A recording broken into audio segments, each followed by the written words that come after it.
Assalamualaikum dan salam sejahtera. Saya Ahmad Nazmi Nasruddin melaporkan berita utama MyDM News edisi PKPB Jun 2020. Saya Ahmad Nazmi Nasruddin melaporkan untuk MyDM News edisi pertama Januari 2020. Timbalan Menteri Pertanian dan Industri Makanan 1, YB Datuk Seri Haji Ahmad bin Hamzah bersama Esko Pertanian, Peternakan, Pembangunan Usahawan dan Koperasi, YB Datuk Nurhizan bin Hassan Bakti telah melawat projek Aquakultur Negeri Melaka pada 31 Mei 2020. Dalam lawatan tersebut, Taklimat Hala 7 Perikanan 2020 telah disampaikan oleh Pengarah Perikanan Negeri Melaka, Encik Muhammad Fauzi bin Salihon. Lautan diteruskan ke Zon Industri Aquakultur Sempang atau dikenali juga Udang Putih dan Zon Industri Aquakultur Sebatu iaitu Kerang dan Kupang bagi mengenal pasti potensi peluang ternakan untuk komuniti nelayan setempat. Agensi Penguatkuasa Maritim Malaysia APMM bersama Penguatkuasa Jabatan Perikanan Negeri Kedah bekerjasama dalam operasi mencari dan menyelamat dan berjaya menemui mayat seorang nelayan yang dilaporkan terjatuh ketika keluar menangkap ikan di Muara Kuala Kedah pada 30 Mei 2020.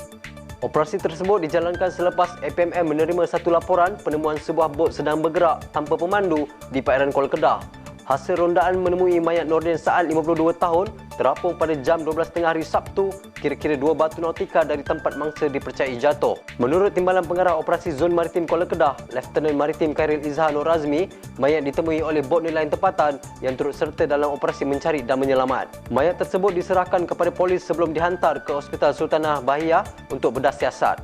Menurut beliau, mangsa dipercayai tergelincir ketika mengemudi bot sewaktu kejadian berlaku. Operasi mencari dan menyelamat ini membabitkan Jabatan Bomber dan Penyelamat Malaysia Kedah, Angkatan Pertahanan Awam Malaysia APMM Kedah dan seramai 32 anggota termasuk pegawai telah terlibat. Operasi mencari dan menyelamat ini juga antara yang terpantas menemui mayat mangsa dalam tempoh 24 jam selepas mangsa dilaporkan terjatuh. Baru-baru ini tular di media sosial mengenai ikan laut liar yang mati serta terapung di perairan Pulau Pinang pada 20 Mei lalu adalah merupakan ikan mati dan hanyut dari sangkar sehingga mencemarkan beberapa kawasan di perairan Pulau Pinang. Siasatan telah dilakukan pada 29 Mei 2020 oleh Institut Penyelidikan Perikanan FRI dan Jabatan Perikanan Negeri Pulau Pinang bersama Jabatan Perikanan Negeri Perak selepas mendapat aduan mengenai kejadian kematian ikan secara berperingkat di Kuala Kurau, Kuala Gula dan Tanjung Biandang. Menurut FRI, pada awal siasatan telah menemui kehadiran spesies plankton atau dikenali juga sebagai ledakan alga Chlorochlodinum atau lebih dikenali sebagai fenomena algae bloom di perairan tersebut menyebabkan kematian ikan sekaligus mengeluarkan bau busuk dan hanyut dari sangkar. Pihak jabatan turut mendapati ikan mati tersebut adalah spesies ikan merah dan ikan nyok-nyok tetapi tiada kes kematian dilaporkan bagi ikan laut liar. Siasatan ini juga turut melihat statistik hasil tangkapan nelayan yang kekal tinggi dan ikan di laut masih dalam keadaan yang baik serta terkawal. Jabatan Perikanan Malaysia ingin menasihati kepada semua peternak di kawasan tersebut untuk memindahkan ikan ternakan di kawasan yang terlibat ke kawasan yang tiada ledakan serta bersedia untuk menuai ikan jika ikan kelihatan tidak normal.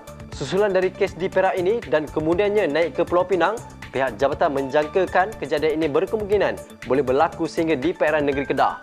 Justru peternak di negeri Kedah dinasihati juga untuk berjaga-jaga serta melaporkan kepada pejabat perikanan negeri sekiranya ada perubahan dalam warna air laut serta perubahan atau kelakuan tidak normal pada ikan ternakan. Perintah Kawalan Pergerakan Bersyarat PKPB masih berkuat kuasa di seluruh negara sehingga 9 Jun 2020 sekaligus memberi kesan kepada peternak dan pengusaha kolam kerana tidak dibenarkan beroperasi seperti biasa.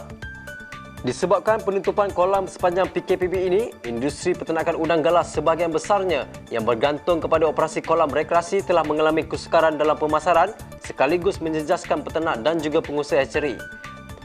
Bagi mengurangkan risiko tanggungan kos asuhan benih yang tinggi, seorang belia usahawan hatchery udang gala, Encik Auf Hafiz dari Lukut, telah mengambil keputusan untuk melepaskan kira-kira 600,000 benih udang gala yang bernilai RM48,000 di Sungai Rembau melalui pangkalan nelayan Sungai Timun pada 29 Mei lalu. Jumlah pelepasan benih ini merupakan yang tertinggi pada tahun ini dan merupakan yang kali kedua di mana pada 2 minggu lalu sebanyak 147,000 benih telah dilepaskan melalui pembelian benih oleh Jabatan Perikanan Malaysia sebagai satu usaha membantu usahawan sekaligus dapat memelihara dan menambah populasi udang galah di Sungai Linggi. Timbalan Menteri Pertanian dan Industri Makanan 2, Datuk Sheikh Abdullah Maknawi menjelaskan bahawa ternakan ikan kelah dalam sangkar mampu menarik golongan muda untuk mencuri bidang tersebut yang dilihat semakin berkembang.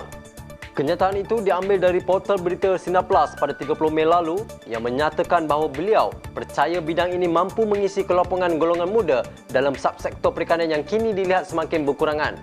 Menurut beliau, ternakan ikan kelah adalah satu program yang cukup menarik kerana ia mampu menjana keuntungan yang lumayan kepada pengusaha. Menurut Cik Abdullah lagi, pihak kerajaan sentiasa menyokong mana-mana aktiviti berkaitan pertanian dan peternakan menerusi peruntukan yang disalurkan kepada kementeriannya sepanjang masa. Sementara itu, pengusaha tapak peternakan ikan kelah dan juga pengamal perubatan, Dr. Abdul Aziz Al-Safi Ismail berkata, ikan kelah mempunyai kolagen yang tinggi dan sesuai untuk menjadikan tampalan kulit bagi pesakit kencing manis. Tambahan beliau, dari segi pasaran pula permintaan terhadap ikan kelah telah mencecah kira-kira 6 tan sebulan dan jumlah tersebut hanya mampu dihasilkan oleh peternak tempatan dalam tempoh setahun sahaja.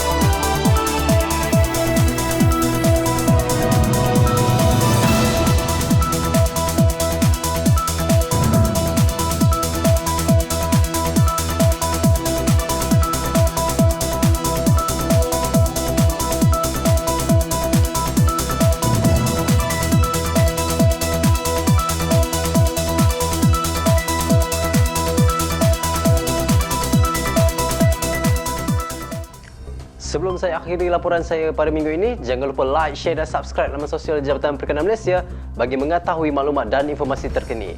Saya Ahmad Najmi Nasruddin. Assalamualaikum dan salam hormat.